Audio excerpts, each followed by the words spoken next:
Habulin mo! Uy! Habulin mo! Ano? Kapit! Ah!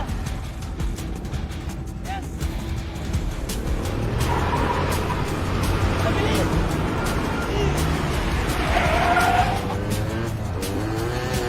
Hira talaga itong mga baka malinis ako! Uy, buntis ka! Buntis ka! Galit ka itong mga malinis! Hoy! Tumawag kayo ng pulis! Kidnapper to! Tulungan niyo ako! Hoy! Chelsea! Chelsea! Chelsea! Hoy! Hoy!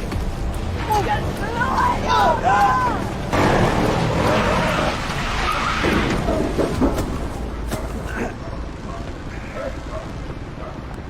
Gila!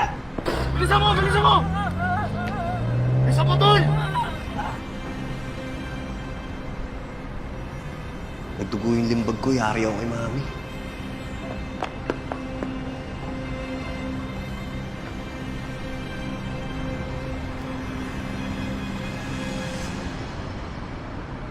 Sir, may rumoronda na ho ba?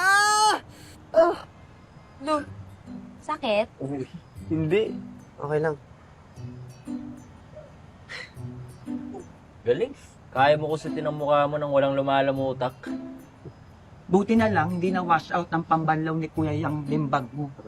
Kasi pag yan nasira, ay die. Magkakayola na lang talaga si Papu. Sorry, Mang Paul. Huwag kang mag-sorry. Dapat kayo magpasalamat ka eh. Yung walang masama nangyari sa inyo. Mabuti na lang, hindi kayo nakuha ng kidnappers. Hindi ko nga lubos maisip ko anong pinagdadaanan ngayon ni Elma eh. Kawawa nga po, Ime, kasi parang anak na ho kasi yung turing niya kay Chelsea. So, dalawa ng Junakis yung nawala sa kanya. Maestro, may balita na ho ba kayo kay Dr. K? Iba ho talaga yung pakiramdam ko sa doktor na yun eh.